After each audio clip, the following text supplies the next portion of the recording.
G'day, how's it going? Here I am again. This is a video of the 12 tribes of Israel. Of what postmodern significance does it have on us, the 12 tribes of Israel? Well, it's interesting because these sons of Israel, on the left we have, I guess, a Judaic understanding of the phenomenon, and on the right we have the Rastafarian hailing of these names and these places and these stories. And it has really only ever it began to be even more peculiar when one starts to delve into the historical, biblical importance of these names, to find that there is a really strange correlation. And let's say also, I'd like to put forth the proposition that the New Testament has been given contextualization by virtue of the Old Testament of the Bible. So then, who was Israel? Israel was Jacob, so the Lamb of God. Jacob was the Lamb of God. And he was awarded a land, which is modern-day Israel. And that land was then divided up toward his 12 children. 12 children with 4 women and certain concubines, who then were became the wives therefrom for the grandchildren, and Israel was therefore populated. These were Old Testament times, and that sort of stuff seemed to be socially okay. Right, so these names that you hear quite often, if you're from a Catholic background like I am, I'm assuming my target audience are also listeners to the reggae music, where we're starting to wonder, what is this call that the Rastafarians have, and this connection with Judaism and biblical prophecy. Well, I'm going to kick it at you live like this. It's hopefully I can do so in a short amount of time. So these names that you hear, the sons of Israel, quite commonly appearing in the Bible. We've got, the tests and triumphs and the displays of magnificence of revelation, the laying down the laws of man, Moses, denial of the worship of the calf, Levi. Here heeding to the call of return, which is Methuselah, Manoziah, and so forth. So these 12 tribes were given 12 areas of land, 9 of which were on the western side of the Jordan River, 3 on the eastern side, Gad, and a couple of others. And each of these sons, appointed by Israel, were given specific duties relating to the bowel function of society.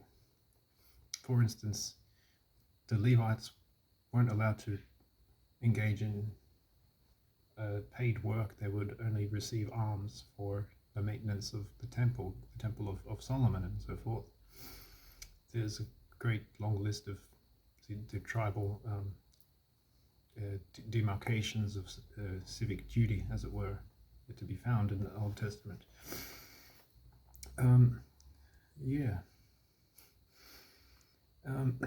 therefrom we also have what could be called, I guess, the whispers of the New Testament, whereby there would be a son from the tribe of Judah who would be the Lion of Judah, and that is the steady demarcation between the Judaism and the Catholicism, because the Catholicism goes to claim that the christened one, Christ, was born of the Judaic family. So then, after these families split in half and went to all different corners of the world, both the Judaism and the Catholicism are saying there's an Armageddon that takes place when the 4 corners are reunited from the call that would be the signification of the Armageddon, the end of times. Armageddon is a place in the Middle East as well, I might add. So then, um, yeah, and we're familiar with these names. We're familiar with the names being growing up Catholic. Well, I'm assuming that a certain percentage of my listeners, my followers, are familiar with the names such as Joseph and the Technicolor Dreamcoat. There were many others, who had these remarkable tests just about to behead his child and was stopped halfway upon the mountain as a true test of sacrifice of faith. Many beautiful stories to be found, all with deep, rich symbolism. So then, this still leaves the lurking, the Rasta man. Where does this idea come from? Why are the Rastafarians from the Caribbean Sea 2,000 years later yelling out these names? And that I'm going to explain. The long hair is Solomon, David, who was a descendant of Solomon, is having that display of the long hair. It was said that as soon as his locks get cut, he loses his power. So it's biblical Solomon. Solomon then traveled east across the Mediterranean and met with Sheba, who was the Queen of Africa. And their marriage and their progeny is a long list of lineage. Thousands upon thousands of years later, in Ethiopia, we have the birth of Ras Haile King Selassie, who was an Ethiopian leader of very noble stature, brilliant man. Unfortunately, in the political position that he was, had lots of good and bad activity, and didn't always maintain peace. So his prospect of becoming a Nobel Peace Laureate was probably tarnished. Fortunately, to the north, lots of the Northern African people were experiencing famine and so forth. But as prophesied, that a Lion of Judah would appear in this land, in this location, at these times, and it is said that the Rus is the Jesus incarnate, is the 20th century incarnation of the christened one.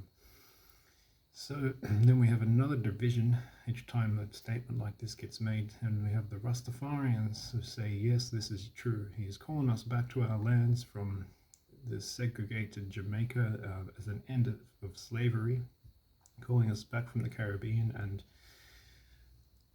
other parts of the world, whereby there are some scholars, perhaps tarnished with particular religious background, who have then gone out in search for these different tribes and recognized them in China, in Kazakhstan, in certain parts of India, worshipping and maintaining the characteristics of the tribal familiarities that these particular families are said to maintain.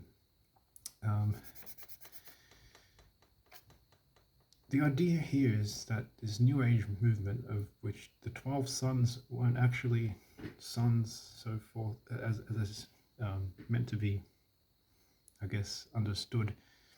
The 12 sons of Israel could in fact be the 12 zodiac signs. And it would make a lot of sense.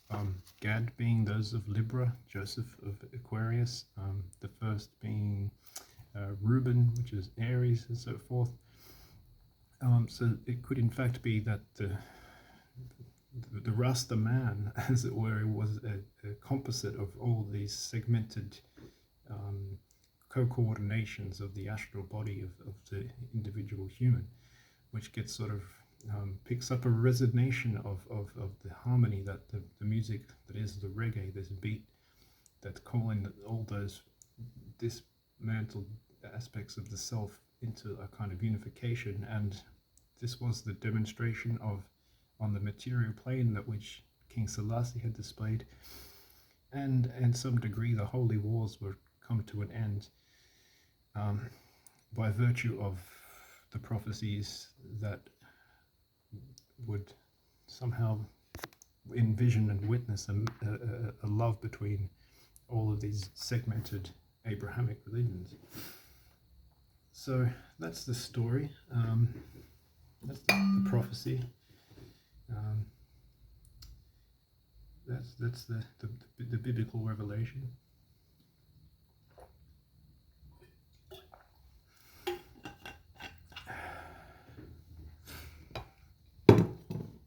interesting times. Stay tuned for more because it's a very interesting, rich history that, I always thought as a child growing up with Catholic schooling, why is it that we're learning about these distant tribes in some sand pit somewhere, and on the news, being tarnished with the Western sort of perspective, seeing these people still dressed like they would have been thousands of years ago, with the hair intact and the beard still in shape. A kind of understanding, a maturity of understanding has taken place to see beyond this cultural prismatic scheme, as it was, and that the technology that we're distracted by sort of sets a standard of which we're assuming as children are the ways to go forth. What I think the revelation is truly that the Crescent One is a kind of technology that doesn't, that Israel isn't something that we're going to go to, that the promised land is somehow somewhere that obviously it's like one of those nice endings, it's within us the whole time, and that's what the message of Christ is. That's what the message of Christmas is, that in our diversification we can find a unity. So there's these other words that are quite often said, Babylon, Zion, and it is the Zion that were being called forth, the Zion which is the promised land of biblical prophecy.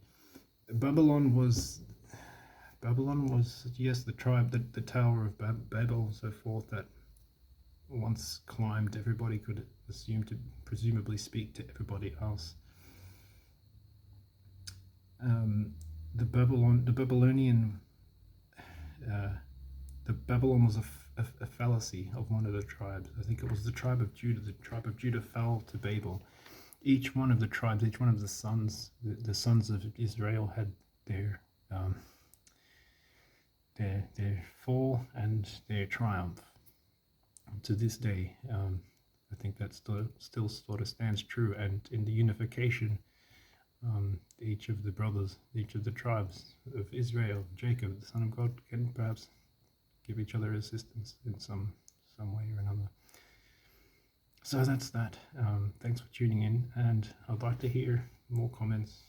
Feel free to fill in the errors that I've made, and let's get some intercultural communication happening. Peace. God bless.